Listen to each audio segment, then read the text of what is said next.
Well, here we are again. It is Mornings in Meridian here on News Talk 102.1 WALT. Good morning, folks. Welcome in. It is Wednesday, October the 18th, 2023. Of course, on your radio dial at 102.1 FM, online at WALTmeridian.com, and doing that Facebook Live thing and YouTube this morning as well. Lots of ways to stay connected to Mornings in Meridian, and you can always tell your Alexa device to play WALT as well. So many ways to stay connected to the two best hours of local live talk radio. And as you can tell, a lot of people say, well, when Rob talks first, that means somebody's gone. Well, let's see. I'm here. Charles Frazier's here. Good morning, sir. Okay, so we're 2 out of 3. Who's the other one? There's no Burke. Oh, that's what it is. Roger that. Not a bad streak. Okay. How many was it? Did we keep track? We'll see. We had him yesterday, Monday. Had him Friday. That's 3. Had him Thursday. 4. Uh-oh. Was he here last Wednesday? I don't Yeah, he was here last Wednesday. That's true because he wasn't here Monday, Tuesday? Yeah. Okay. So not a bad. 5. Not bad. Okay. 5 in a row.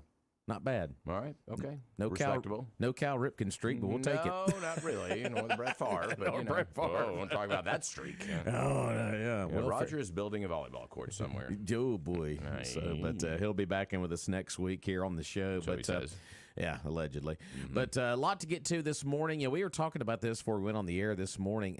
Not a lot of just major local stories going on right now. So, this show is all about you, the people out there at 601-485-9191. I know we got a lot of Halloween events coming up very soon because, well, that day is approaching very quickly. We got the Trunk or Treat event with the Meridian Police Department next Thursday night. You've got, of course, the Candy Crawl in downtown Meridian next Tuesday. I know you love that. We're ready for it. You're ready for the Candy Crawl. Candy for the last 2 months, yeah.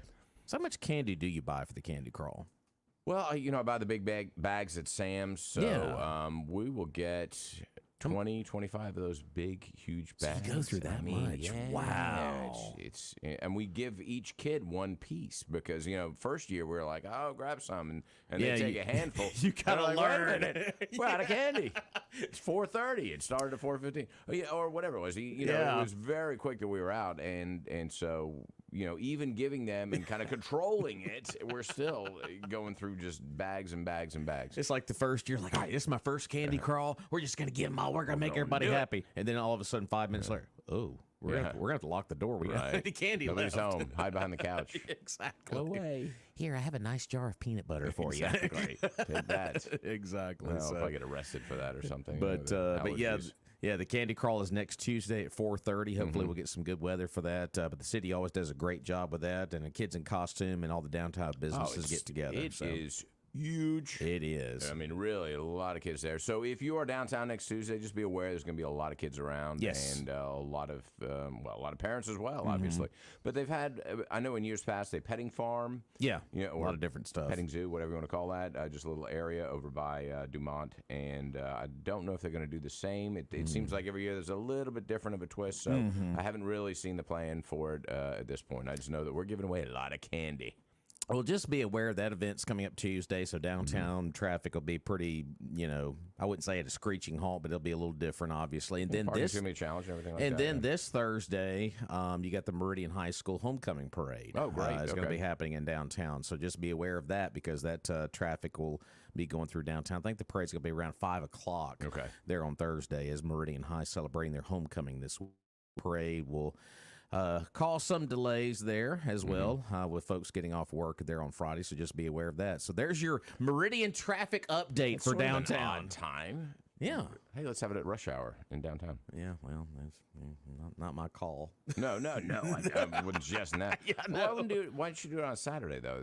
I mean, game's Friday, isn't it? But still, I guess you want to do it before the game, but I don't know. Well, it was kind of interesting. Someone came up to me earlier this week and said, hey, Meridian High's homecomings this week. And I was like, really? Because a lot of the area schools have already had their homecomings. Yeah. I know out at Lamar, they had theirs really early this year. A lot of schools went really early this year. Meridian High kind of doing the traditional thing by waiting until mid-October to have homecoming. So, so yeah, the parade's on Thursday. You got the candy crawl on Tuesday of next week. So a lot of things happening in downtown as usual. Yes. So there we go. A lot of activities. Our number here at Mornings in Meridian. We want to hear from you out there. A little chilly start this morning, hovering around the lower 50s this morning. Going to get up into the mid-70s by later this afternoon. But our number, of course, is 485-9191. And we're going to start out the show this morning by thanking one of our great supporters of Mornings in Meridian, and that's the folks up in Philadelphia. They're at Doc's Toyota. And if you're looking for a new vehicle, a new Toyota for maybe one of these big events to go cruise to, you might as well make the drive to Philadelphia and check it out or shop online. Right. They got the best deals around because there is no deal like a Doc's deal up in Philadelphia, Mississippi. They're, of course, on Highway 16 West. They are second to none. You know, they've really got a huge selection of 2023 Camrys, Tacomas, 4Runners, Tundras, Highlanders, Corollas, you name it. If Toyota makes it, they've got it, and they've got plenty of them. They also have a fantastic selection of pre-owned vehicles, and all of the pre-owned vehicles have been through the rigorous multi-point Toyota inspection process, so you know it's a good quality car, and that's important. You don't want to buy a lemon from anybody, and you won't get one at Doc's Toyota. You can check them out online. They've got all their inventory listed, docstoyota.com, or, of course, go up to Philadelphia and see them on Highway 16 West, and there is no deal like a Doc's deal. I did get an email from Donna Jill Johnson yesterday. Did get a sample ballot for the November election coming up, so we may kind of roll through that later on this morning. Of course, always refer to your voter registration card on what districts and whatnot you'll be voting in, obviously. Of course, we'll have some supervisor races. A lot of statewide stuff coming up as well, especially that governor's race between Reeves and Presley and the coroner's race. Oh, gosh, we're there again. Well, at least this election, we don't have to go through all the polling places. If you vote here, you vote here. This one there. That is one thing. South Vinville. Where are you voting? Or it was South Nellyburg. Where was it? It was one of the South things. I didn't even know there was a southern part And here's of that. my thing about it. You know, we are your information station on passing that kind of stuff along, but by the end of that, I was like, we made a vow and a promise to give you that information every day, but that was a huge burden having to give that info out every day. But now where you always vote at, that's where you're going this time. You mean I don't go to the school this time? No, I'm confused. No. How many are going to show up at the school? I was told Roger and Rob told me to vote here. No, that was last month, sir. There's a strange man walking around the parking lot. Security. Then we're going to find out what the resource officers are all about. Exactly. So. Well, of course, we're continuing to follow what's happening internationally in Israel. Of course, big story, obviously. Well, two big stories really this morning. Of course, President Biden was speaking earlier. He was having some closed-door meetings with the Prime Minister of Israel, Benjamin Netanyahu, and of course, he did speak earlier this morning about the rocket that went into that hospital there in Gaza. And now you got a lot of finger pointing back and forth, which you expect this kind of stuff. You do. But, Palestinians blaming Israel for this, but vice versa. Israel is saying this is the Islamic Jihad, Hamas, that basically did this. So there's a lot of conflicting reports on this. So. As soon as I heard that, I said, Israel knows where every rocket that they fire, they follow them. They've got the radar. They're looking exactly where they are. And someone, a rep for the IDF, came out and actually said that. Yeah. They know where every shell that they fire, mortar shell, whatever it is, they know where they land. And so I thought, okay, that's a little odd. And of course, mistakes are made in war, the fog of war. And it comes out now that it seems like Islamic Jihad are the ones responsible for that. And they knew it, that there's some recordings of a discussion of how they made a mistake or an error in either in firing it or it misfired or who knows. But I think it's a little bit of a strange coincidence that it hit a hospital and killed so many people. But either way, I think Israel is unfortunately going to be blamed for this. Sure. You can have definitive proof that it was Islamic Jihad, and people will say either the Israelis are lying or, it was Islamic Jihad, but it's the Israelis' fault that they had to fire that rocket. Right. And that's the way that the truth is kind of twisted, and I think that the opposite side justifies what they're doing. What do you think of the wording from Biden this morning when he was making a statement? He said, Did he actually speak? He was making a statement about the rocket that went off there in the hospital there in Gaza, and he said, it came from the wrong team. The wrong team. I was like, are we teams now? Is it? Can we maybe twist those words a little differently, maybe? Do we get the big foam finger and root for whichever side we want? I mean, is it like the Super Bowl? The Prime Minister of Israel during that whole time, he just kind of looking over there at him like, really? He's got all the money. I guess I'll have to put up with it.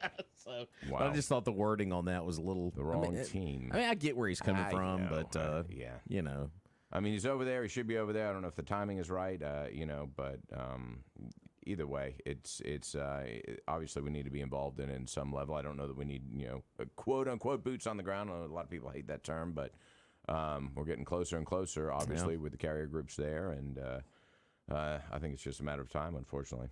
Absolutely. 19 minutes into the 7 o'clock hour, 601-485-9191. Hey, caller, welcome in. Thank you.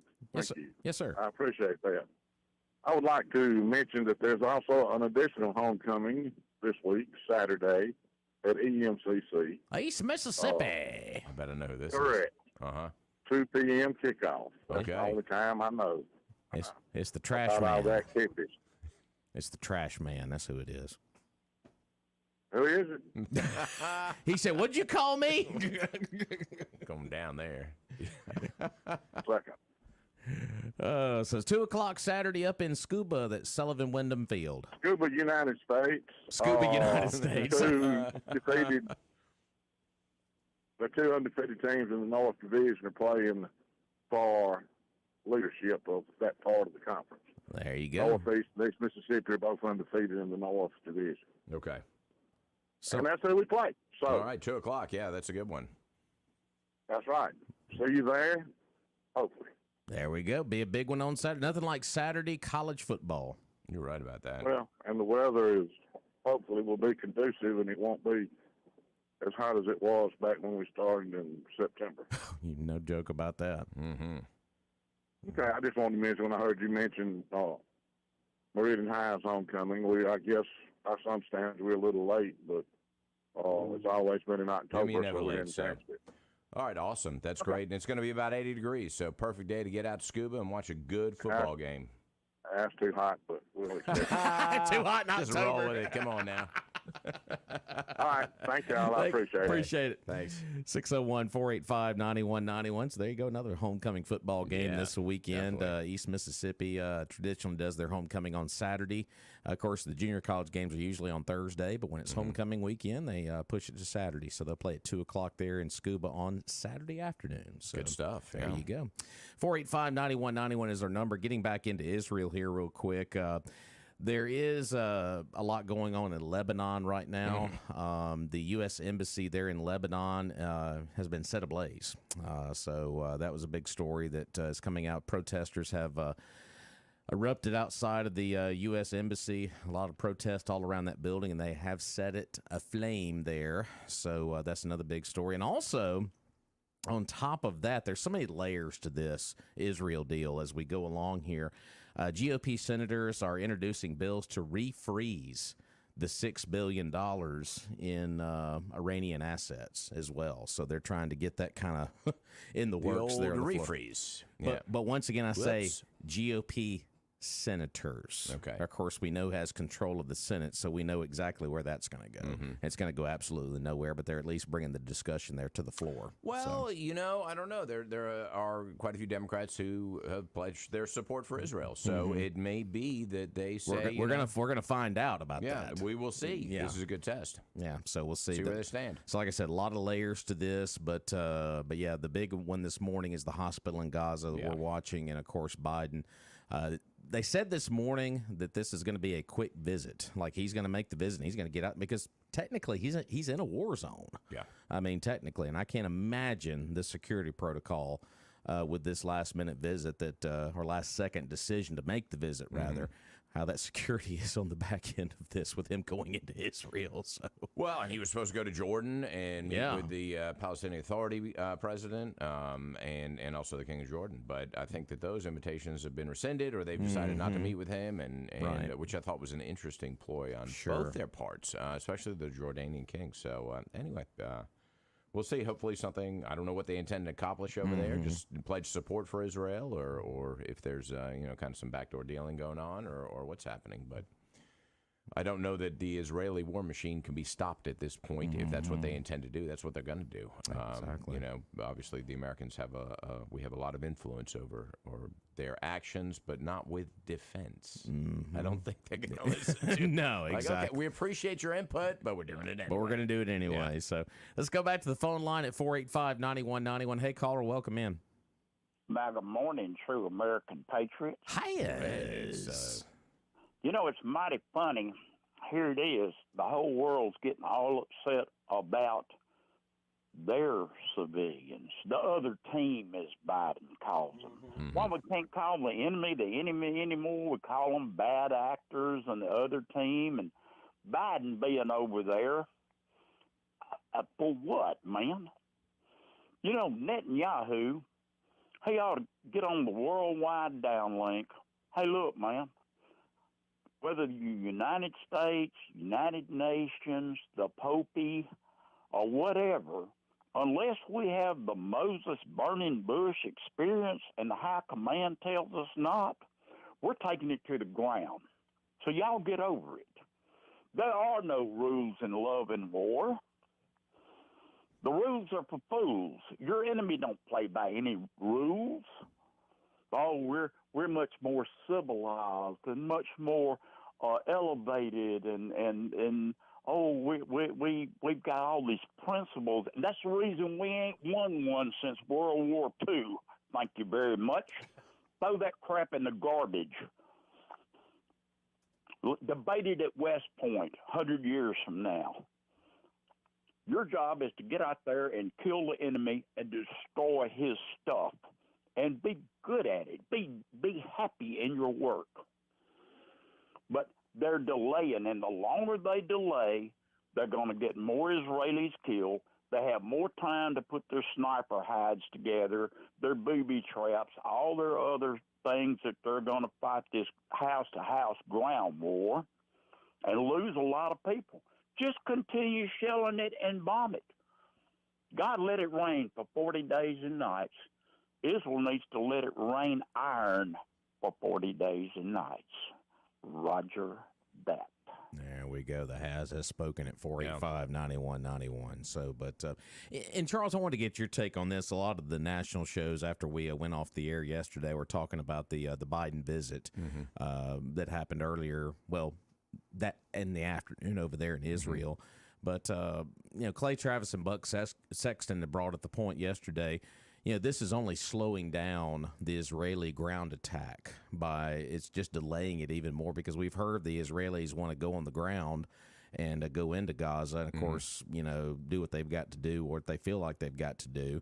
But they were kind of making the point this visit kind of maybe delayed that a little bit. Just a delay tactic by the Biden administration. So. I don't think so. I don't think it delayed it at all. Netanyahu's meeting with him, but, and Netanyahu may be the supreme commander. I don't know how the structure of the military is over there. Yeah, because the meeting this morning, our time, it was Biden, Netanyahu, and what he called his war council that was there. Of course, a lot of military folks there in the room, and of course they made a quick statement and got the media out of there because they were going to go behind closed doors. But if they were ready to go, they would have gone. They've got 300,000 troops amassed on the border, and is Netanyahu now? He's aware of the plan, I'm sure, but he's not the one on the ground doing the ops and even directing them. There's probably 3 below him who are doing all that. So I don't know that it would have affected it at all. And I don't know, there is a sense of urgency, obviously, with the hostages there. But there's also, you don't want to go in there if you're going to invade and lose 10, 15, 20, 30, 40,000 troops, and so that's the other side of that. To save 200 or 100 hostages, 150, however many it is, it's kind of unclear as far as the number goes. So I don't know that they would have delayed it all just because Biden was there. But it's just the statement that he made about the hospital this morning. It appears. Right. So well, and yeah, I mean, the IDF has proof, and like we said, they know where every mortar, every missile goes. They know, they have certainty. I mean, they're probably following it on radar, and they record that, for these exact reasons. And I'm sure it was Islamic Jihad who did it, but once again, Israel's going to be blamed for it, regardless. Absolutely. It's going to be twisted so that it's their fault. Because if they hadn't attacked, they wouldn't have had to shoot that rocket, and then it misfired, and of course that wasn't anybody's fault. That was an accident. But Israel's ultimately to blame for all of this. And the big issue is what's happening in the West Bank, what's happening in Lebanon, what's happening in Jordan as far as the protests go, and how far is that going to spread? And as more of if there's going to be no resolution to this. I guess we can call it a war at this point. There's not really that much, the ground troops fighting. But as this progresses and continues, there's going to be more incidents like this, and more blame and more anger in the Arab world. And what's the tipping point? Where do they decide, okay, we've got to go in and intervene at this point? 601-485-9191 is our number. We got a Fox News break coming up in just a few moments. But before we do that, we got a great roofing company here in town that is ready to roof. Well, hence the name, Ready to Roof. That's probably why they called it that. Well, we're ready to roof. What should we call that company? Yeah. Well, it's almost ready. Nope, they are ready to roof, and they are the only award-winning local roofing company. They have qualified as Master Elite Certified Roofing. It sounds impressive, and it is. Only 2% of all roofing contractors in the nation have qualified as Master Elite, and of course, Ready to Roof has. You can give them a call today for your free estimate, 601-573-1150. Of course, you can also set up an appointment online at ready2roof.com. And what's great about Ready to Roof is they have financing options available. Low monthly payments for that brand new roof. Give them a call today, 601-573-1150. All right, we're going to take a break. I know we got some folks trying to ring in, but catch us on the other side of this commercial break because we got to get this Fox News break in, also your money now, and pay off some bills here on Mornings in Meridian. We'll be back in just minutes.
There you go, Charles. Little Chuck Berry this morning.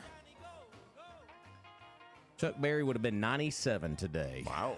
Okay. Lost him back in 2017. His given name, Charles Edward Anderson Berry.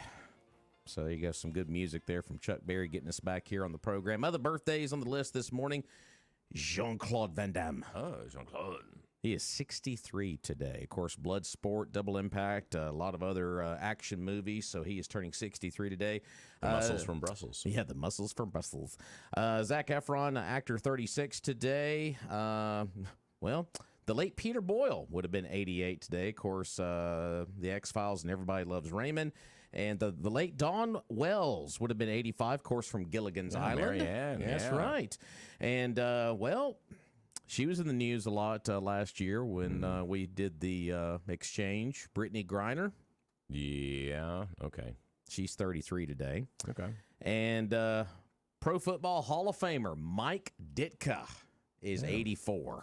Okay. So Coach Ditka ran the Saints into the ground for a couple of years. Yeah, he sure did. Yeah. And steakhouse. Director Chuck Lorre, of course, The Big Bang Theory, all these big TV shows that you know and love. Of course, he's turning 71 today. And someone we haven't heard from in a while, Bristol Palin, of course, Sarah Palin's daughter. Yeah.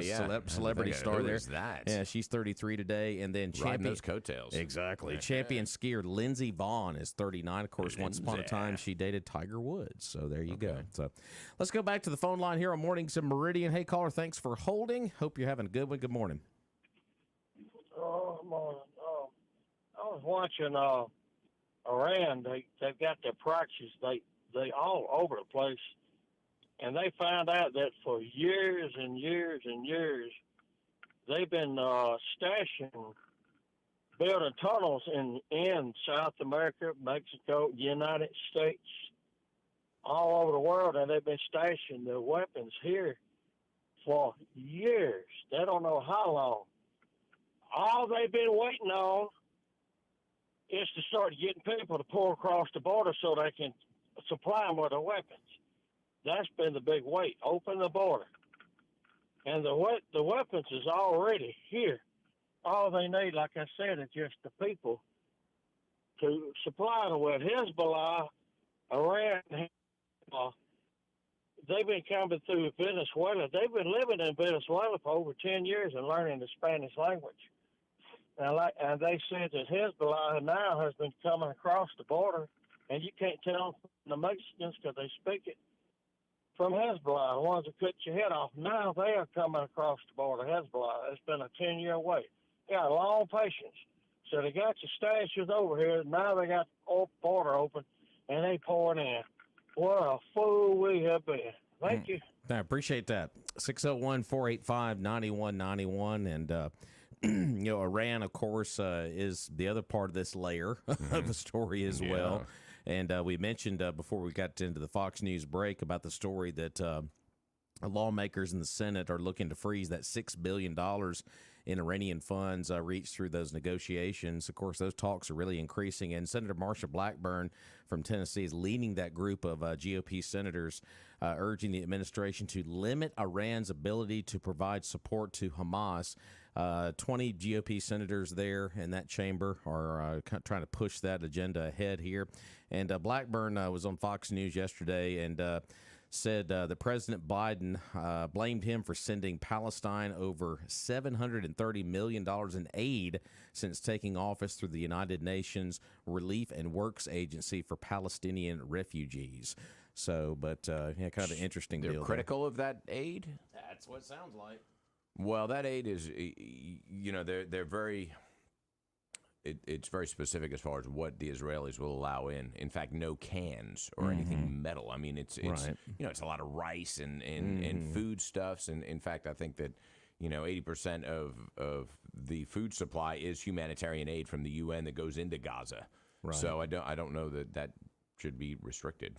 Obviously, now who knows? All bets are off. We don't know what's going on as far as aid coming in or anything like that. But yeah, she went on to say we must permanently freeze the $6 billion ransom payment to Iran. We must halt taxpayer dollars going to the Palestinians, and we must secure our own southern border. Of course, I mean, I think we can all agree on that. Yeah. And we must end with Israel. And of course, meanwhile, Senators Tom Cotton from Arkansas, John Kennedy from Louisiana, and Minority Leader Mitch McConnell linked arms to introduce legislation to also freeze the assets. Okay. So, but so do they actually physically link arms? Yeah, just fancy words. Really. I ain't touching him. Yeah. Okay. Well, they got to help Mitch along a little bit. Right. You know, everybody's got to help Mitch along just a little bit. Don't kick him. Let's bring him along. Mitch, what's your comments on this? Mitch Bueller. Hey. Oh. So, but anyway, yeah. So, like I said, we'll see how far this goes. And like you said, there are Democrats, and not many, but there are some that might go along with this. But I don't think this will go anywhere. But we'll see. A lot of Democrats are pro-Israel. I mean, a lot of Democrats are Jewish and have a large Jewish constituency, and so they obviously their leanings are pro-Israel, and that's going to create a little bit of I think friction, but also divide within the party, and we'll see how it plays out and who votes in which direction. Yeah, it says the bill, which senators are seeking a unanimous vote to pass, states that any sanctions imposed with respect to Iran that were waived, suspended, reduced, or otherwise relieved to an agreement between the United States and the Islamic Republic of Iran are hereby reinstated. She said, we have reams of evidence that the regime that chants death to America and death to Israel put its money where its mouth is. That was Mitch McConnell saying that on the floor yesterday morning. So Senator Roger Marshall of Kansas is also seeking to block the $6 billion in a bill he introduced on Tuesday, which revokes the waiver granted by the Biden administration to release the frozen Iranian funds. So if you're Iran and you're looking at this going, wait a minute, they want the money back. What are you going to do with the money? Yeah. We're going to spend it. Right. What money? It's gone. Sorry. I mean, there's nothing left to freeze. Right. Mm-hmm. So, but Hamas is just the puppet doing the dirty work of the puppet master, is what Marshall of Kansas said yesterday on the floor. He said, blood is on Iran's hands. Their fingerprints are all over this attack. So, like I said, that's just, I keep saying that. I know I keep repeating myself. It's just another layer to this story here back at home in the Senate now, because the House is basically at a standstill because of what's going on with the Speaker of the House race, which we'll talk about that coming up. But yeah, we'll see how far this goes in the Senate or not with these frozen funds or not, because I know that's been a big story since this war started. It's political posturing. Yeah. I mean, you freeze the funds or not. We should never have released them, but they have been released, and this is all about trying to grasp at straws to make a statement. Yeah, Senator Tim Scott, of course, who's still technically in the presidential race, which, by the way, that has really gone on the back burner. That's gone on the back burner. Presidential race? What are you talking about? Nobody's talking about that anymore. Corner race? Yeah, Tim Scott, and ranking member of the Senate Banking Committee, also unveiled his legislation on Tuesday. Scott is seeking unanimous consent on his bill, which would handicap the Treasury and State Departments to relax U.S. sanctions on Iranian assets. So we've got Blackburn during her deal, and now you got Tim Scott wanting to do this there to Iran. So there's a lot of strong talk right now. Yeah. But what kind of results are we going to have on the back end here? Right. And we're not really hearing from any presidential candidate, although the one who's getting a little bit of attention out of all this is Nikki Haley. Yeah, absolutely. With her foreign policy experience and her experience with international relations. And, of course, in all fairness to the governor of Florida. Yeah, Mr. DeSantis. He did send a plane over and did some stuff there trying to help out to get Americans out of Israel. But yeah, Nikki Haley, when it comes down to the nuts and bolts of this, I mean, that is really the one person who has the foreign relations chops because of her experience there with the UN. So she's been kind of a good crutch for a lot of the media outlets to kind of lean on over the last several days, because she has that experience. If there's any candidate in this race that's got that experience, she is the one, regardless of your feelings about her in other areas. But I think that's the one you really has the most experience. 601-485-9191 is our number here on Mornings in Meridian. And let's thank our friends at Barber & Sons Plumbing, because let's face it, it's going to get colder and colder and colder. you need to make sure your pipes are good to go and get them wrapped up, because, folks, it never hurts to get that done early before it gets down to, and hopefully we won't get back into the teens like we did last year. Well, I think we will. But always be prepared, though. That's right. Always be prepared to go see Gary Barber at Barber & Sons Plumbing, 1123 26th Avenue. They've been doing plumbing right for over 80 years. And the thing is, you wake up on a Tuesday morning and it was freezing last night and you got something leaking. You don't want to have to go figure out, where am I going to go? What do I do? No, just write this number down, and that way you know immediately who to call and where to go to get that plumbing part that you need. 601-482-7023. Of course, they're at 1123 26th Avenue. They've been there a long time. They've got every type of plumbing part available. You can even just take a picture of the part that's broken, show it to Gary, and he will immediately get you the right part, show you in detail how to fix it, and then send you on your way. You don't have to wander around a big box store looking for aisle 47, bin 32. Get the wrong part, bring it back. Nope. It's one-stop shopping at Barber & Sons Plumbing, 1123 26th Avenue, 601-482-7023.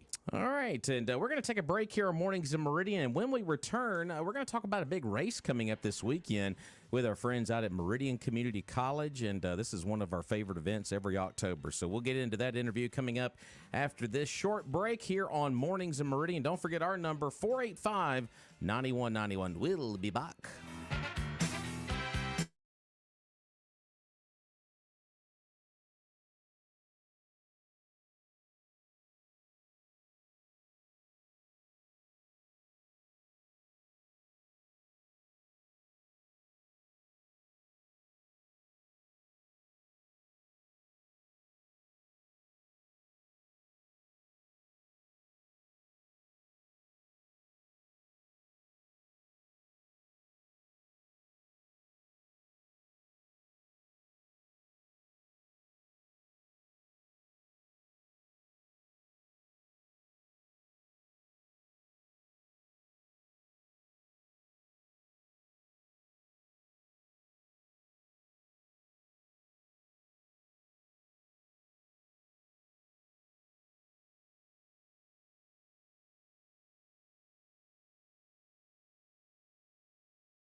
show up on campus, and we will show you around campus and get you to where you need to go.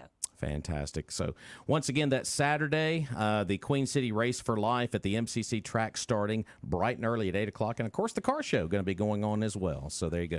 Mandy, always good to see you guys from MCC. So we'll send everybody out Saturday. And also, soccer game Friday night, wear pink. And then the Candy Cruise on Tuesday. Wow. So all kinds of stuff going on. I told you we had a lot going on. Get sleep on the 25th. Exactly. Mandy, good to see you. Good to see you. All right, we're going to take a break here at Mornings of Meridian. We'll be back with the second hour coming up.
All right, welcome back in to Mornings in Meridian. Appreciate you folks for making us a part of your Wednesday. We're approaching 10 minutes into the 8 o'clock hour at 601-485-9191. That is our number here at Mornings in Meridian. Big thanks once again to Mandy Hurt from MCC for stopping by to see us. Of course, it is a big event coming up this weekend, the Race for Life and Street Strut there at Meridian Community College. They'll have a 5K run, walk, and 1 mile fun run. The Survivor Street Strut as well there at the track at MCC will start at 8 o'clock. And, of course, don't forget about the car show this Saturday as well. That'll be from 8 until 1 right outside of the Graham Gym. You can't miss it there in the main parking lot close to the fitness center. And all the proceeds from that event will go to the Anderson Cancer Patient Benevolence Fund. So a lot of great things going on. Of course, we always think about Halloween coming up. And, of course, we're going to have their candy cruise on Tuesday as well of next week. But it is Breast Cancer Awareness Month as well. Of course, you can tell by our screen here on our Facebook Live, we're all pinked out as well with our pink ribbons. So signifying those who are still fighting the fight or who have... Are we colored pink? I haven't seen it. Or... Oh, hey, here it is. Let me turn this around for you. Oh, just around it. Yeah. They got to color us pink. Ooh. That would be weird. Doesn't match pink hair, maybe? Well, I don't have much hair. You don't have any hair. So much for that idea. Well, I'm offended now. I'm going to go protest. Darn offended. I'm going to go protest. Please do. Yeah. We'll burn an embassy. Some new information here from what's going on in Israel right now. Israel has unleashed aerial assault on the Gaza Strip with fighter jets. Okay. That is the latest from the ground over there. Of course, the protesting, we talked about that earlier. Biden, I believe, is about to leave Israel. I think it was just a quick trip over there, and he's coming home. But yeah, the big story is, of course, with the hospital that's left 500 dead there in Gaza on that strike. But you found another interesting story on another front that involves this as well. We were talking about this during the break, and there's a lot of very interesting elements when it comes to Vladimir Putin. Ah, Mr. Putin. It's been a while since we've heard from Vlad. Oh, Vlad, yes. Well, there's a lot of interesting things going on around the world that aren't really related to the Israeli conflict, or are they, is really the question. China's hosting something they call the Belt and Road Initiative, which is kind of a trade organization. The Belt and Road Belt and Belts Road. And Road. It's sort of a it's a transportation network, really, of trade, whether that's maritime or through actual roads that are being constructed. But there's about 140 countries or so on that are attending this conference currently going on in China. And, of course, Putin went directly. He didn't send an envoy or one of his trade ministers or anything like that. So he is meeting in Beijing with Xi and the rest of that crew. But what's interesting are the countries that are going, with the exception of Western Europe, although Italy is joined in with this. Western Europe, Canada, the U.S., I think Australia, New Zealand, and Brazil. Every other country in the world is taking part in that, including the Taliban. They're over there looking to expand trade with China. Interesting. It is interesting, but simultaneously, Putin's foreign minister is in North Korea. Yeah, it gets stranger and stranger. What do I always say? Well, I don't know. What do you always say? Israel, all this is going on over here. Pay no attention to that. Yeah, what's going on over here? Big distraction. Is this just one of those stories? Yeah, that's very interesting. It is in interesting. North Korea. Wow. But it's also interesting that the Taliban is actually part of this trade initiative. It's like, really? Okay. So, anyway. Or as Obama said, the Taliban. Right. And it, China's talking about how they're going to facilitate trade and how they don't want anybody dominating. And, it's all, a bunch of BS. But it's interesting to look at the agenda and the mission of this group and what they intend to do. So, but that's not getting any press at all because everybody's distracted by what's going on in Israel currently. I always say it's that one other story that's not getting a lot of attention. That's exactly right. That is one of those. Of course, there's a lot of other stories, too, including back here at home with the Speaker of the House deal, which we'll get into that coming up. God, how incompetent do we look?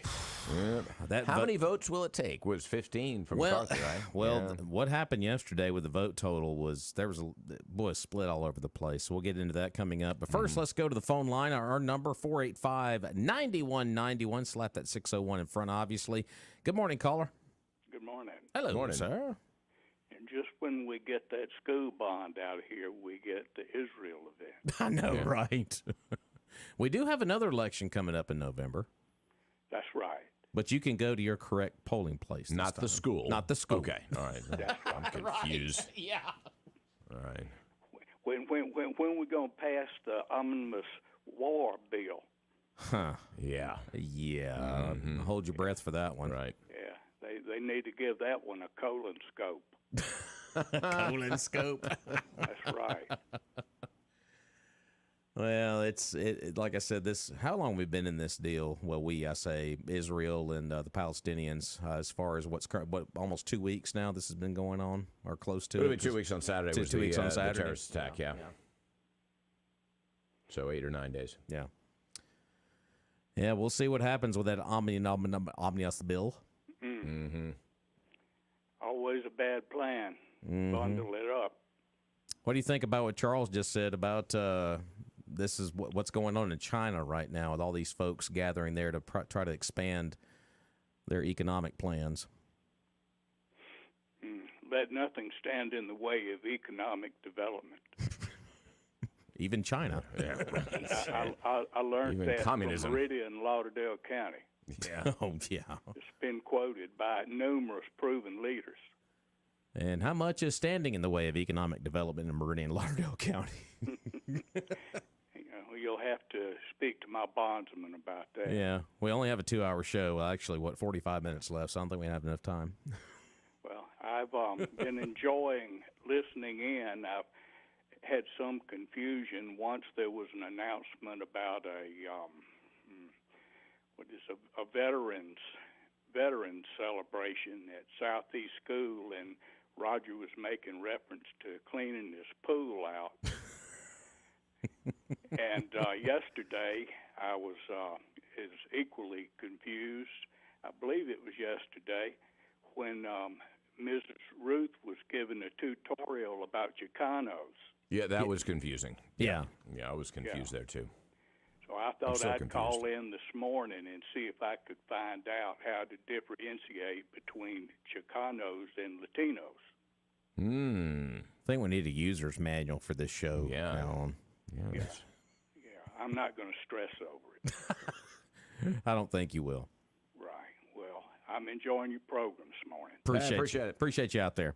All right, bye. All right, 601-485-9191. And while we have an opportunity, let's thank one of our great supporters here at Mornings in Meridian. That's our good friend Billy Adam Calvert in Southern Business Supply. Charles, I know you're a happy customer, and they're easy to do business with. Well, they are. It's like our local little business Amazon. I mean, it really is. You know, all you got to do is go to southernbusinesssupply.com, sign in, and then look through their huge inventory of office supply. I mean, they got janitorial supplies, office supplies. They've got the 5-gallon spring water coolers, break room supplies, office furniture, home office furniture. They even have an in-house designer on staff. But anything that you need staples, paper, tape, whatever you need for your office, you go online, you order it, it's there the next day. Can't beat it. SouthernBusinessSupply.com. Of course, you can go see them on Dale Drive as well. They're at 5685 Dale Drive, open Monday through Friday, 8 to 5. Give them a call as well, 601-485-2447. You know, if you buy local, where does your money stay? It stays here. Don't send it to Jeff Bezos. He's got enough money. You see the yachts he's got? No. Send it to Billy Adam Calvert at southernbusinesssupply.com. Just say no to those big box stores. And say no to Amazon, too, while you're at it. Of course, we are keeping a very close eye on the Speaker of the House race. They had the first vote. And, Charles, what they're calling the vote yesterday, I guess you could use the word protest vote. Or I guess... I thought that's what they were doing in Lebanon or the West Bank. I don't know what you want to call this. I think Sean Hannity put it best yesterday on his radio program. He called it a temper tantrum vote yesterday because... Well, he would know what a temper tantrum is. My goodness. He's always angry. He's the expert. Well, yesterday they had the first vote. It was around lunchtime yesterday, and Jordan only received 200 votes. He needs 217. You need the majority of the House to secure the Speaker's gavel. That was the first round of voting yesterday. Hakeem Jeffries did get the most votes, but obviously he did not get the majority. Now, 20 House Republicans voted for someone other than Jordan to take over from House Speaker Kevin McCarthy, who did get some votes yesterday, which was a little interesting. Others voting for Steve Scalise. There was a handful of those votes. And also Representatives Thomas Massey and, of course, Tom Cole and former Representative Lee Zeldin got some votes yesterday. I think he got 2 or 3 votes. Of course, he had an unsuccessful race for governor in New York, so Lee Zeldin even got some votes yesterday, which it was interesting. I was watching the vote live yesterday. They had it up on the TV screen here in the studio, and just kind of punched the audio on, and the vote was kind of going. It was either Jeffries or Jordan the entire time. When that first vote went for McCarthy, they had a hot mic on Fox News, and it was Brian Kilby, which he can throw a temper tantrum from time to time on Fox, and they had the hot mic on him, and all I heard was the word "dumb bleep." And that was a hot mic, and I was like, so that's how he felt about the first McCarthy vote. Not mincing words. He just said "dumb bleep." So dumb bunny is what it was. Well, and of course, when that first vote happened, they had the hot mic, and then that happened on Fox yesterday, which is not getting a whole lot of talk, obviously, from the media. But you could hear the moaning and groaning in the chamber, and as the vote continued to go, when Lee Zeldin got a vote or two, then you really started to hear the moaning and groaning. Oh, here we go again. And then when it got to a point where Jordan just did not have the math for it to happen, which, to be honest with you, did we expect this to happen on a first vote, that he was going to get it? A lot of people emotionally would say yes, but you know, it's political posturing and games behind the scenes, and of course he needs 217, and he fell short. Sure. So, and I imagine there's been a lot of wheeling and dealing since yesterday afternoon. So, but they are going to have another scheduled vote at some point today. So we'll see. And of course, they all get in front of the cameras yesterday. McCarthy blaming the Democrats. That's all he was doing yesterday, is blaming the Democrats. Well, the Democrats voted. It's not their fault altogether. Nope. Yeah. So it's not the Democrats' fault. It's the Republicans' fault. So McCarthy needs to stop this whole blaming the Democrats thing. The blame goes to your own party at this point. You've got 20 individuals who voted all over the map for either Scalise, McCarthy, or Zeldin, or whoever else. And and by the way, I did hear Michael Guest, his live vote yesterday. He did vote for Jim Jordan. Okay. So that representative here from Mississippi. So let's go back to the phone line. Hey, caller, welcome in. Who did? Hello. I don't usually call back twice. I was watching the conservative channels, and they was talking about Mississippi.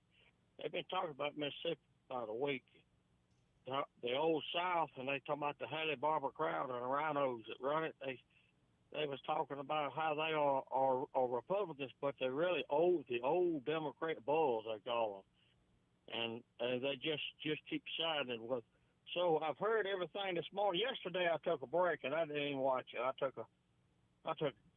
just said I ain't listening to it no more. So if y'all could tell us how the Mississippi people voted. I keep hearing how everybody voted.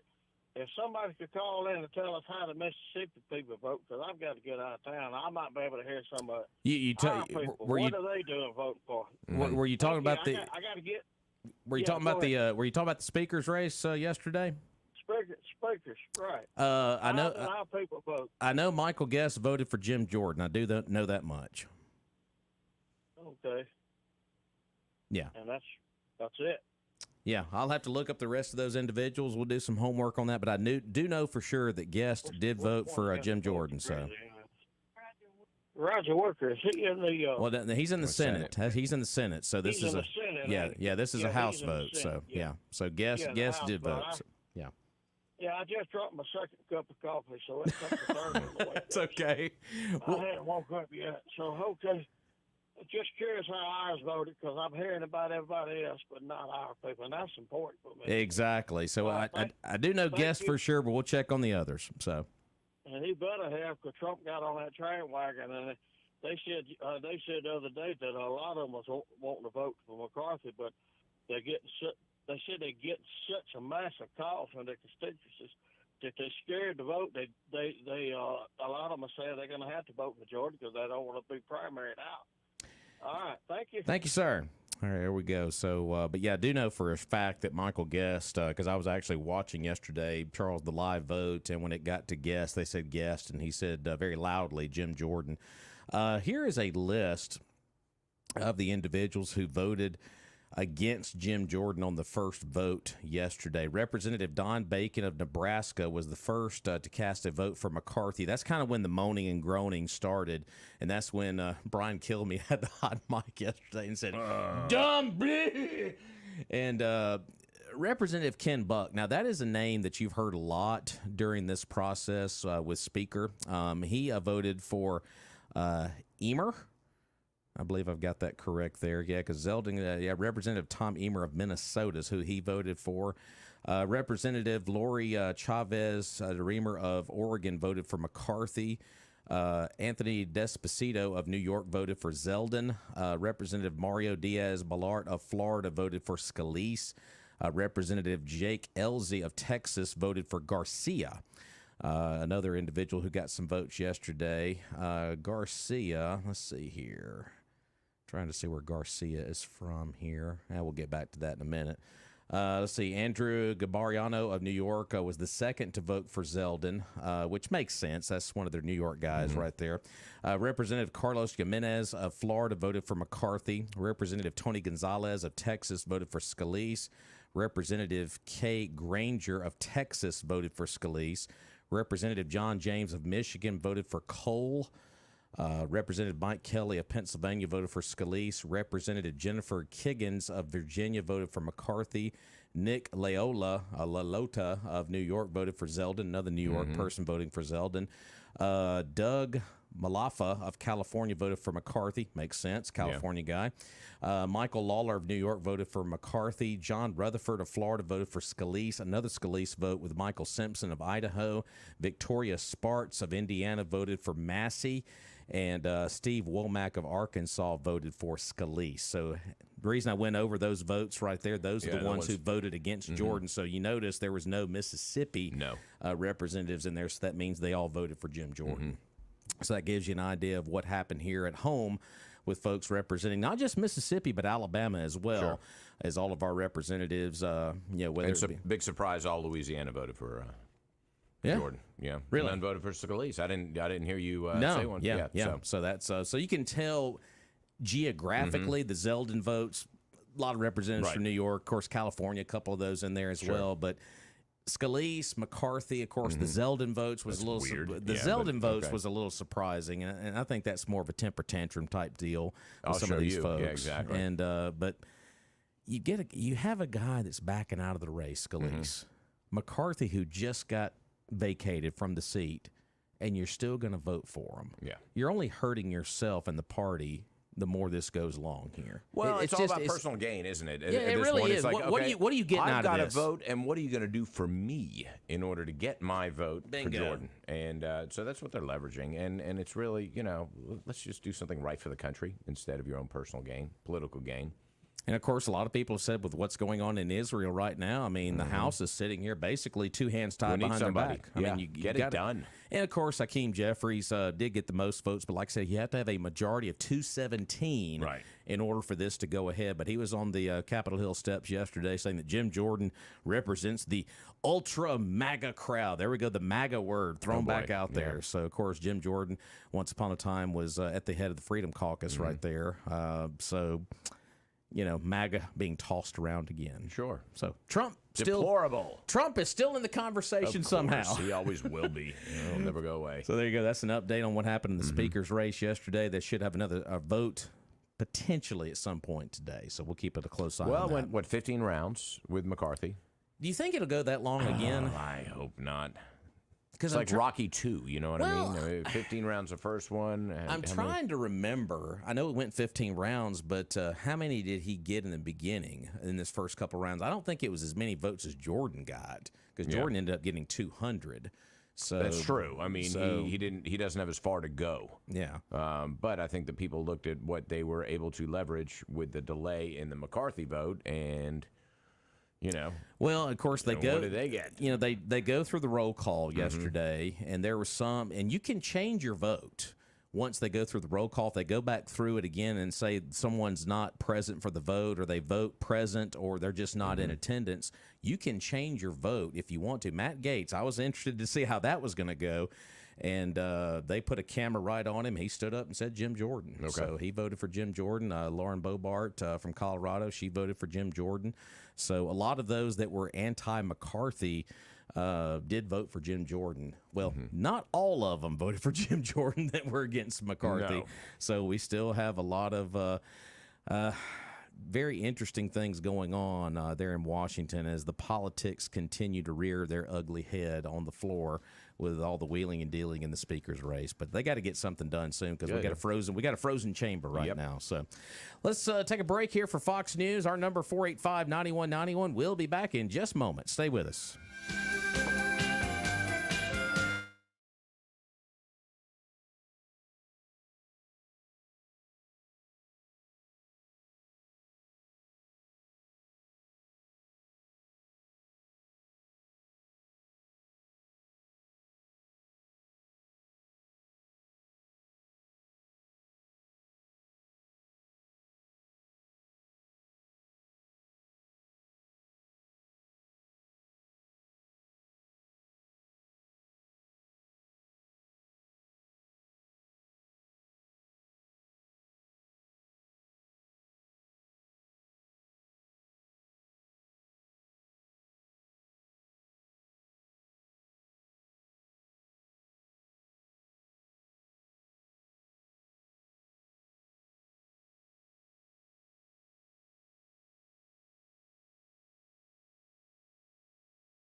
So is that a first time for you to hear that one? It is, yes.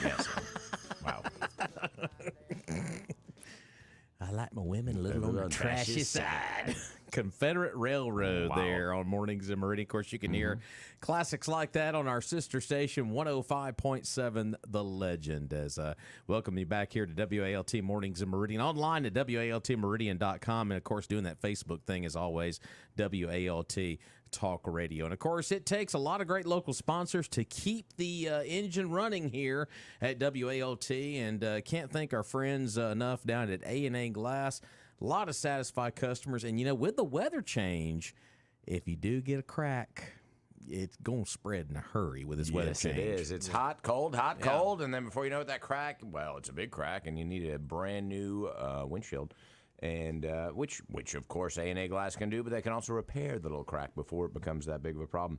And you know, also that winter sun, we're not quite in winter yet, but because there's less haze when the sun is setting, it is so bright. I know we've all seen it, and that little crack, boy, it makes it tough to see. And so the last thing you want to do is have a little fender bender because you can't see out your window. So go get your glass replaced at A&A Glass. They're the #1 glass replacement company here in town, have been 10, 11, 12 years running. I don't even know how long at this point.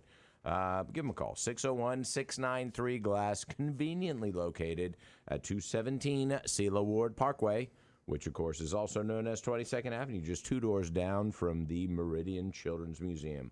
Open 8 to 4, Monday through Friday. That is A&A Glass. Go get your glass replaced. Also, want to mention one of our other advertisers real quick. We will actually have them on the show Friday. That's our friends over at Trucker Supply. They're going to have a big vendor showcase coming up this Friday there at Truckers from 10 until 3.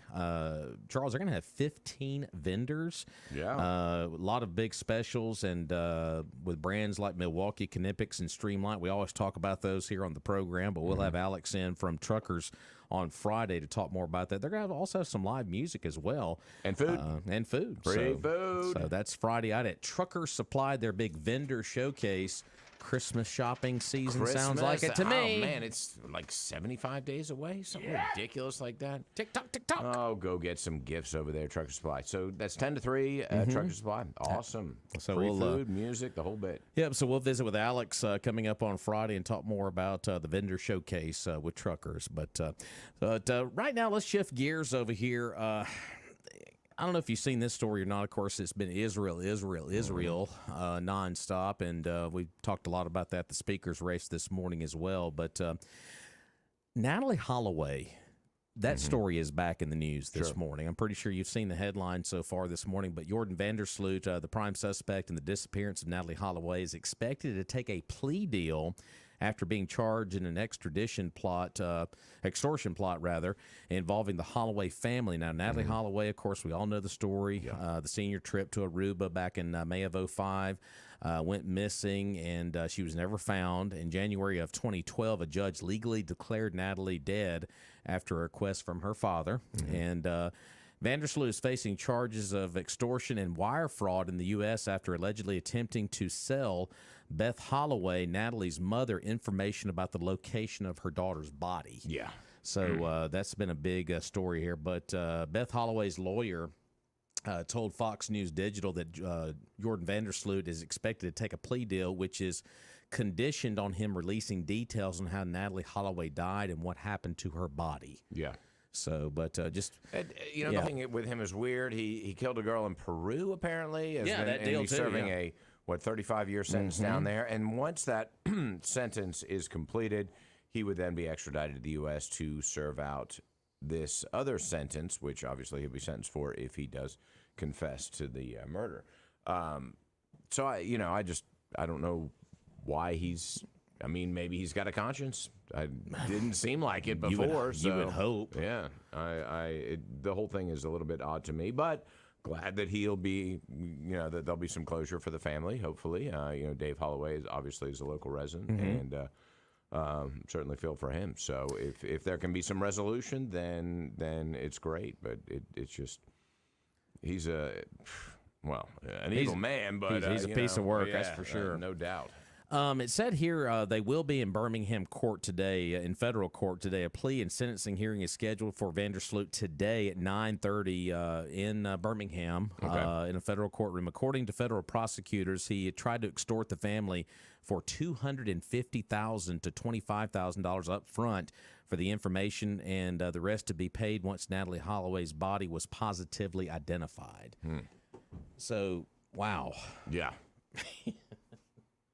So what are you going to do with that when you're behind bars? I mean, where's that money going to go? I mean, really? Yeah. What's the point of all of it? Yeah. I don't know. Well, and here's the other part of that whole story here. Vandersloot lied to Beth Holloway about where her daughter's remains were located, according to U.S. prosecutors. The alleged extortion scheme took place between March 29 of 2010 and May 17th of that year. He pleaded not guilty to the charge after a June hearing when he was temporarily transferred from Peru to the United States. Beth Holloway is expected to give a statement following Wednesday's hearing. So that hearing is going to be coming up in less than an hour there in federal court there in Birmingham. Okay. So, but, this has obviously been a big story of local interest because of Dave being definitely here local. And, of course, that's just...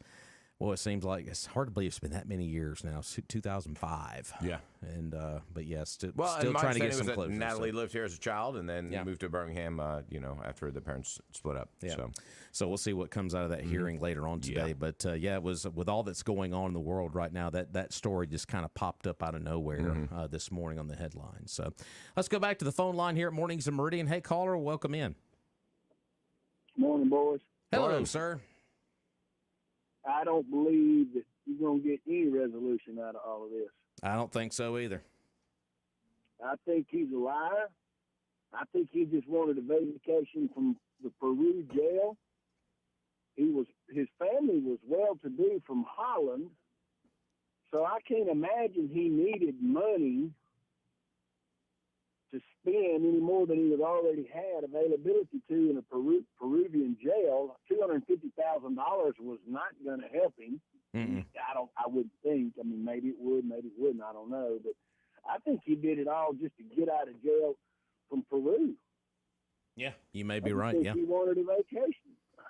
Yeah, because they said obviously the Peru murder that he admitted to happened in 2010. Yeah, he went to Peru and Well, I don't think he admitted to that thing. I think they had him on videotape walking out of the ladies' room. Well, he admitted, according to the story I'm reading right here, it says Vandersloot admitted to killing Flores, Stephanie Flores, 21, at a casino owned by her father. He admitted to killing Flores, saying he murdered her on May the 30th of 2010 in a fit of anger after the 21-year-old found out he was connected to Natalie Holloway's disappearance. Right. Well, yeah. And I think I admitted to it is because they had him on videotape. Right. You're right. He was sentenced to 28 years. I did not realize that her father owned the casino. Yeah, he did. Wow. Yeah, he was originally sentenced to 28 years in prison for killing that girl, but more time was added because of a drug smuggling scandal. So this guy is just a model citizen. Yeah. He is slug of the slugs. Yeah. King Slug Vandersloot. All right. Y'all have a good day. All right, bye. Yeah. Slug of the slug, that's about right. So, but yeah, I mean, getting out of that Peru prison or that jail, I mean, you know. Some American food, even if it's jail food. I know, right? A couple of weeks. Yeah, once Vandersloot's federal case concludes, he will head back to Peru to finish his sentence for murdering Flores. After finishing his sentence in Peru, Vandersloot would then come to an American prison if convicted. So you're gonna go back anyway. But if there's something in this plea deal, maybe. I mean, if there's something in that plea deal that we're not knowing about just yet, I mean, would that get him out of Peru and No. He's I think that Peru has. I would think that priority. I would think so. He's got to serve his time there, and then upon release, they would bring him directly to the U.S. and he would begin serving his sentence here. So basically, what's the point? So basically, son, your rest of your life is going to be spent behind bars, right? Pretty much, because he serving a 28-year sentence, which is, let's be honest, ridiculous. Yeah. for murder, of course, in Peru. And that murder that's happened. probably not easy time, though, in a Peruvian jail. No. I would think it's, there's some Well, if that murder challenges there. happened in 2010, he was sentenced when? I would assume not too far after that. A couple years after, maybe, yeah. So he served a sliver of that so far. 10 or 11 years, yeah. So he'll have another, maybe 13, 14 years left in Peru, and then he's got to come to the U.S. if he's convicted of what's going on in the federal court today. So, like I said, he's going to be in jail the rest of his life. Yeah. So, which I think it not a proper punishment, but it is what it is. So, but we'll see what happens there. But yeah, the $250,000. I mean, how far did he really think that was going to get him? Well, on I know there? that after all this happened with Natalie and I think a couple years later, his father who was a judge in Aruba, had passed, and so any influence that his family may have had, was certainly diminished. I don't know what in the Netherlands what kind of influence they had there, but so it may be that he actually needed that money for something. For what? It may be that in Peruvian jails you're responsible for providing your own meals and things of that nature. Certain countries are that way. So if nothing else, he needed to survive. But I mean, what's he going to do with it? That's exactly the point. I think the caller had a good point of you're in jail for the rest of your life regardless. Yeah, so, I don't think there's ever going to be, no matter what kind of plea deals reached, my gut tells me there's going to be no resolution to this, no ifs, ands, or buts. And I hate that for Dave and the family because you want some semblance of closure. Sure. But I know it's been a long So hard you road, don't think he's going to reveal any information today that's going to find the whereabouts of the... I hope. Okay. I hope he does, but Yeah, we'll I hope see. so, too. We'll see. But as far as trying to extort the family out of that amount of money, and never really shared anything whatsoever. Sure. I mean, if he's already done it once, is he going to do it again? More than likely. But then again, I would hope he realizes that he's probably going to be in jail the rest of his life. Go ahead and admit it to it right now. So the trial today is just for the extortion. I believe so. Okay. Yeah. And is he intending on releasing any information as far as the whereabouts of Nellie's body? That was initially when he was trying to work out that deal with the mother. That's what he was originally going to do. And then, of course, the extortion part of it came out that he was just trying to extort the money out of it. He was never going to share information to begin with, but maybe he's going to change his tune. I don't know. We'll see. But he's going to be in Birmingham coming up at 9:30 for that federal court hearing, and we'll see what comes out of it. I wonder what's the penalty for extortion. I mean... It's a good question. And if it's 5-10 years, then he may be, out at 2040. Not about right, 2045, something like that. If he makes it out of Peru. Yeah, right. I'm surprised he's long in Peru. He's 5-10 years in a jail here. Exactly. Here. 601-485-9191 is our number here on Mornings of Meridian. We're about 12 minutes away from the top of the hour of 9 o'clock and some Glenn Beck. But let's thank one of our good friends here locally, and that would be, well, I tell you what, Jeffrey Wilson is involved in so many things in our community, and he just loves Meridian, Lauderdale County, and he would love to be your insurance agent as well. That's right. And the deal with State Farm Auto is when you combine your home and auto insurance, you can save an average of $889. That's the average. You may save more than that. So call Jeffrey Wilson today, and he'll help you combine home and auto insurance and save right here in Meridian. 601-483 8253 is his number. And like you say, he's everywhere. I mean, he is a good neighbor, and he will sit down with you once a year and kind of review what your insurance needs are and then make the adjustments so that you can actually save more money if you continue your relationship with him. Go see him. He's on Highway 39 North. Just a great guy. Everybody knows him. And or give him a call, 601-483-8253. All right, fantastic. After we get back from a commercial break, of course, a lot of people are really focused on the governor's race here in Mississippi. And there is some talk that could this go to a runoff? Ooh. When I saw this, I was a little intrigued. So we'll peel back some of that story coming up after a quick break here on Mornings in Meridian. Stay with us.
All right, welcome back into the show. We got just a few minutes left here on Mornings in Meridian, but as always, thanks for making us a part of your Wednesday morning. Of course, Glenn Beck is on the way in a few minutes, followed by Clay and Buck, and then the angry Sean Hannity at 2. He's an angry man. Joe Pags on your drive home a little bit later on. But before we get to this governor story, we were talking about it during the break here. It's a little interesting how this could all play out with Tate Reeves and Brandon Presley. But before we get to that, let's talk about our friends off of Exit 150 at the Magnolia Restaurant, the Queen City Truck Stop. What's on the lunch special today? Chicken and dumplings. Woo!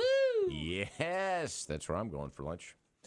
Well, I'm actually maybe somewhere else for lunch. But if I wasn't working, then I would be over there. Of course, they got the hamburger steak with onions and gravies. Oh, love it. Fried chicken, that's my personal favorite. And, of course, fried or grilled pork chops. And they always got the veggie plates. And they've always got fantastic service. And they've always got great coffee, too, by the way. That's important. You got to have good coffee. Yeah. I mean, woo.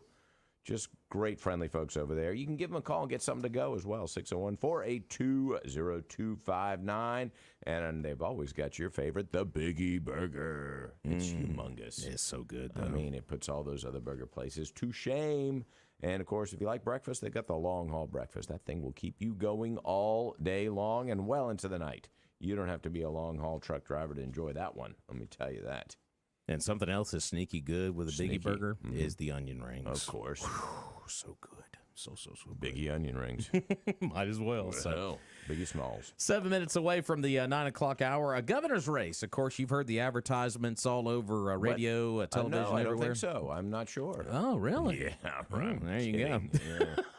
When do we not hear them? Brandon Presley and Tate Reeves. Of course, the mudslinging, we knew it was going to get to this point as we're less than a month away from the general election. Now, this is interesting because when you hear me read this story, you're like, wait a minute, how could it be a runoff because there's only two candidates? Right. But wait just a minute. Oh, hold your horses. There is a question in Mississippi political circles. Can Tate Reeves earn 50% of the vote on November 7th to avoid a runoff? Well, you're like, wait a minute, there's only two candidates. So, well, yeah, there is a recent matter. change in the Carry the Mississippi one. Constitution. The governor's race could be decided by a runoff for the first time in the state's 206-year history. Now, the reason for this, of course, we did have a third-party candidate, Gwendolyn Gray, who dropped out of the race, but here's the problem. Ballots were already printed, and her name will still appear on the general election ballot as an independent. So sneaky. So there is a lot of talk. Could some of the vote still go toward the independent candidate? Because polling right now, and of course you know as well as I do, polls don't mean a whole lot, especially when you look at state races. And of course, there's no scientific way of looking at a local poll. Let's be honest about that as well. But over the weekend, Republican Democratic operatives in the state were openly speculating about the runoff possibility. Both campaigns, according to sources, have said to be preparing for the possibility of a 3-week November sprint to the runoff election. You mean it might not be over? So the runoff, going and going. if we go to one, it would be on November the 28th, the Tuesday after Thanksgiving. And, you know, it's funny because we were talking about this, you know, that in December we're going to feel like, where do we need to go vote? You know, we feel compelled to. We've been voting every month. So we might go back since again. Like June. Yeah, we've been voting every month. So, you know. So we might just have what we didn't wish for yesterday. Well, the reason for this whole deal with a possible runoff, it involves the elimination of a law that about Gwendolyn Gray. Of course, Gray recently dropped out of the race, and she did endorse Brandon Presley, but her exit came so late in the process that ballots were already printed with her name on them. That means any votes for her will officially count, and her presence could send the state into a possible runoff. Let's don't jump ahead here. How many votes will she really get? Well, not only that. Yeah. Now, who was inclined to vote for her? And those voters were pretty much, I think, Democrats. So there would be Presley's voters would shift from him to her. Yeah. And so I think Presley would be the one who would lose votes from it. I don't think Tate would. Yeah. And so that's kind of the difference is that Tate's votes are solid. You know. I think everybody's Presley's pretty stuck. Right, but Presley's votes are the What ones about that, my flag? Oh, yeah, the flag, right. Yeah. I'm just kidding. I know. But anyway, so Presley's the one who really his total is going to suffer. So I don't think it's going to affect Tate Reeves, which I would expect would win the majority anyway, over 50%. So I think so. I don't think it'll go to a runoff. At least we hope not, because I'm done with elections for at least a year. Me and you both. I mean, I don't want to see any more of them. No more signs. And certainly no more elections. Well, it's with polling, like I said, statewide, I think polling is not there's no science to it, because you look, I mean, folks, if you pay attention to the national polls when they throw them up on Newsmax or Fox or whatever, if you look at the bottom in that real fine print that's below all their pictures and how many percentage they have. Sure. This poll was taken of 400 right. potential voters minus or plus 5%. Yeah. There's no science to this whatsoever. So they're saying randomly selected. So they're saying right now the polling between Reeves and Presley is in single digits. Believe that if you want to or not, but I'm kind of like you. I think Reeves is going to get the majority. Presley's been an interesting candidate to follow, but like you know as well as I do, once you start peeling back some of the onion on some of these folks, it looks good in the beginning, but once you start to do your research and start to look at what really is going on, that really opens eyes to a lot of folks. And I know Reeves is unpopular in some circles for some things that went on. Like I said, flag votes. The flag! Yeah. And, whatnot. But yeah, I think that may just be throwing that story out there to throw it out there. But it is interesting. So when you go to the poll and you see that third candidate there, you're like, wait a minute, she dropped out. Well, she did, but the ballots were already printed. Sure. So... And they may not know that. Right. But, I don't think there's going to be a whole lot of hardcore Republicans who have a flag issue who are going to shift to the Democratic Party and vote Presley. Now, they may not vote, and that may affect, Reeves' total, but I don't think that there's going to be any of that shift. Yeah. I could be wrong. Yeah. It'll be interesting because we're getting down to the nitty-gritty on this as we're in a stretch right here. But I'm just throwing that out there that there are some people in some circles that are talking about that and putting it out there on the table as a potential. It's like talking about snow around here. It might happen. It might. Wait a minute. Charles said snow. Not anytime soon. Milk and bread. Milk and bread. That's it. Attic. Folks, have a good rest of your day. Charles, always good to see you. Hang out with you for a while, and we'll talk to you next week. We'll do it. Monday morning. Glenn Beck is on the way next. Folks, have a great rest of your day. And what do we always say? Buy local. See ya.